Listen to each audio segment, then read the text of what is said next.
नमस्कार दोस्तों। तो स्वागत है एक बार फिर से बहुत ही शानदार वीडियो में। तो आज इस वीडियो में बात करेंगे हम रानी पद्मावती के बारे में। तो उनका नाम था रानी पद्मावती। राजा गंधर्व और रानी चंपावती की बेटी थी जो सिंघल कबीले में रहा करती थी। पद्मावती के पास एक बोलने वाला तोता हीरामणि था जो उनके बेहद करीब था। पद्मावती बहुत सुंदर राजकुमारी थी जिनकी सुंदरता के चर्चे दूर दूर तक थे। पद्मावत कविता में कवि ने अपनी सुंदरता को बहुत अच्छे से ढंग से प्रस्तुत किया है। उनके अनुसार पद्मावती के पास सुंदर तन था। अगर वे पानी भी पीती तो उनके गले के अंदर से पानी दिखाई देता था। अगर वे पान खाती तो पान का लाल रंग उनके गले में नजर आता था। पद्मावती के लिए उनके पिता ने एक स्वयंवर आयोजित करवाया जिसमें देश के सभी हिंदू राजा राजपूतों को आमंत्रित भेजा। मलकान सिंह जो एक छोटे राज्य के राजा थे, उन्होंने सबसे पहले राजकुमारी पद्मावती का हाथ मांगा।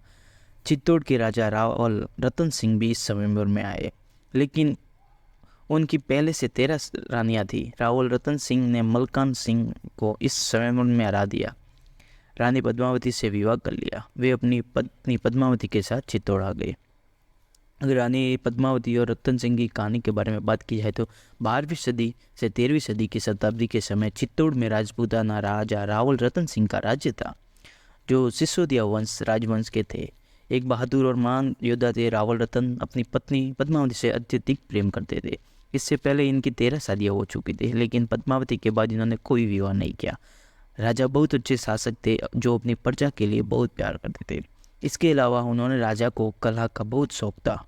देश के सभी कलाकारों को, नर्तकियों, कारीगर, संगीतकार, कवि, गायक आदि राजा का स्वागत करते थे, इन्हें सम्मानित करते थे। उन्हें राजा के एक बहुत अच्छा गायक राघव चेतक था, लेकिन गायकी के अलावा राघव को काला जादू भी आता था जो बात किसी को पता नहीं थी। राघव ने इस प्रतिभा का इस्तेमाल करके अपने ही राजा के खिलाफ करना चाहा। वह एक दिन रंगे हाथों पकड़ा भी गया। राजा को जब पता चली तो राजा सजा के रूप में उसे मुंह काला करके गधे पर बिठाकर अपने राज्य के बहिष्कार कर दिया। इस कड़ी घिनौनी सजा से राजा रतन सिंह के दुश्मन और बढ़ गए। राघव चेतन ने राजा के खिलाफ बगावत कर दी। अब इस कहानी में अलाउद्दीन खिलजी आते हैं। राघव चेतन अपने अपमान के बाद दिल्ली की ओर आगे बढ़े ताकि वे दिल्ली के सुल्तान से हाथ मिला सके, चित्तौड़ में हमला कर सके। राघव चेतन अलाउद्दीन के बारे में बहुत अच्छे से जानता था। उसे पता था कि दिल्ली के पास जंगल में रोज शिकार अकेले आता है। राघव अलाउद्दीन खिलजी से मिलने की चाह में रोज जंगल में बैठे बांसुरी बजाता रहता था। एक दिन राघव की किस्मत पलट गई। उसने अलाउद्दीन खिलजी के जंगल में आते ही सुरीली आवाज़ में बांसुरी बजाना शुरू कर दिया। इस सुंदर बांसुरी की आवाज़ जब अलाउद्दीन खिलजी और उसके सैनिकों के कान में पड़ी तो आश्चर्यचकित हो गए। अलाउद्दीन खिलजी ने अपने सैनिकों को उस स्थान को ढूंढने के लिए भेजा। राघव को सैनिकों ने ले आए। अलाउद्दीन खिलजी ने उसे दिल्ली के दरबार में आने को कहा। चालाक राघव ने इस मौके का फायदा उठाते हुए सुल्तान को कहा, जब आप इतनी सुंदर सुंदर वस्तुएं तो क्यों इस साधारण संगीतकार को अपने राज्य में बुला रहे हैं। सुल्तान सोच में पड़ गया। राघव अपनी बात को स्पष्टता को समझाने कहा। राघव अब तब तो सुल्तान को बताता है कि वो एक गद्दार है। साथ ही वो रानी पद्मावती की सुंदरता का वखान कुछ इस तरह करता है कि अलाउद्दीन खिलजी उसकी बात सुनकर उत्तेजित पड़ जाता है। चित्तौड़ में हमले का विचार कर लेते हैं। अलाउद्दीन खिलजी सोचता है कि इतनी सुंदर रानी को आवाम की सुंदरता बढ़नी चाहिए। जब अलाउद्दीन खिलजी चित्तौड़ की ओर आक्रमण करता है तो उस समय की पद्मावती की सुंदरता को अलाउद्दीन खिलजी चित्तौड़ में चढ़ाई कर देता है। वहां पहुंचकर अलाउद्दीन खिलजी देखता है कि चित्तौड़ में सुरक्षा व्यवस्था बहुत पुख्ता है।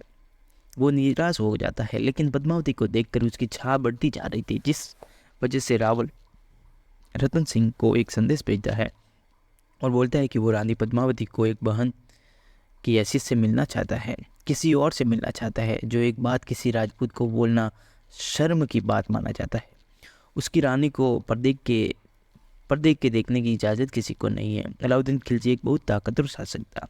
उसके सामने किसी को न कहने की हिम्मत नहीं थी। हताश रतन सिंह सुल्तान को रोष में बचने के लिए, अपने राज्य को बनाए रखने के लिए ये बात मान लेते हैं। अलाउद्दीन खिलजी रानी पद्मावती को अपने राजा की बात मान लेती है, लेकिन उनकी एक शर्त होती है कि सुल्तान उसे सीधे नहीं देख सकते, बल्कि वे आईने में प्रतिबिंब देख सकते हैं। अलाउद्दीन खिलजी ने उसकी बात को मान जाते हैं। दोनों एक निश्चय किया कि एक विशेष तैयारी की जाती है।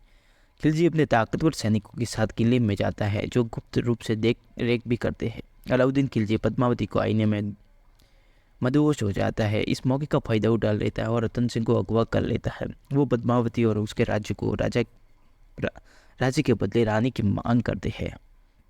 संगारा राज, चौहान राजपूत जनरल गोरा और बादल ने अपने राजा को बचाने के लिए सुल्तान से युद्ध करने का फैसला किया।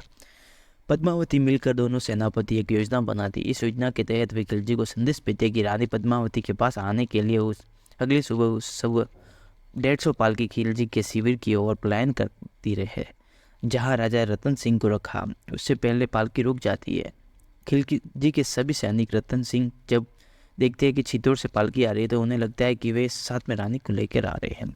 जिसके बाद जब राजा रतन सिंह को बहुत अपमानित करते हैं, सबको आश्चर्य में डालते हैं कि इन पालकियों में रानी या उसकी दासी नहीं बल्कि रतन सिंह की सेना निकलते हैं, जो जल्द ही रतन सिंह को छुड़ाकर खिलजी के घोड़ों में चित्तौड़ की ओर भाग जाते हैं। गोरा युद्ध में पराक्रम के साथ लड़ता है लेकिन शहीद हो जाता है, जबकि बादल राजा को सही सलामत किले में वापस लाने में सफल हो जाता है। अपनी हार के बाद खिलजी क्रोध में आ जाता है और अपनी सेना को चित्तौड़ में चढ़ाई करने का बोलता है। अलाउद्दीन खिलजी की सेना रतन सिंह के किले को तोड़ते हुए बहुत कोशिश करती है लेकिन वो सफल नहीं हो पाती है। जिसके बाद अलाउद्दीन अपनी सेना को किले के घेर कर रखने को बोलता है। घेराबंदी के लिए एक बड़ी ताकतवर सेना को खड़ा किया। लगातार कई दिनों तक घेराबंदी किए खड़े रहे, जिससे धीरे धीरे किले के अंदर खाने पीने की कमी हो गई। अंत में रतन सिंह ने अपनी सेना को आदेश दिया कि किले के दरवाजे खोल दिया जाए ताकि दुश्मनों से मरते दम तक लड़ाई की जाए। रतन सिंह ने इस फैसले के बाद रानी हताश हुई। उसे लगता है कि खिलजी की विशाल सेना उसके राजा को हार जाएगी। उसने विजयी सेना खिलजी के साथ जाना पड़ेगा, इसलिए पद्मावती ने निश्चय किया कि वो जौहर कर लेगी। जौहर का मतलब आत्महत्या। इसमें रानी के साथ कई सारी औरतें आग में कूद जाती है। 26 अगस्त 1303 में पद्मावती भी जौहर के लिए तैयारी हो जाती है। आग में कूदकर अपनी पवित्रता होने का प्रमाण देती है। किले की महिलाओं के मरने के बाद वहाँ के पुरुषों के पास लड़ने की कोई वजह नहीं थी। उनके पास दो रास्ते हो गए, या तो वे दुश्मनों से हार मान ले या मरते दम तक लड़ते रहे। अलाउद्दीन खिलजी की जीत हो जाती है। वे चित्तौड़ के किले में प्रवेश करता है लेकिन उसे सिर्फ मर्द शरीर, राख और हड्डियाँ मिलती है। अगर दोस्तों आपको ये हमारी जानकारी पसंद आई हो तो वीडियो को लाइक करें और चैनल पर नए हो तो चैनल को सब्सक्राइब जरूर करें। ऐसे ही वीडियो देखने के लिए हमारे चैनल से जुड़े रहिए। धन्यवाद।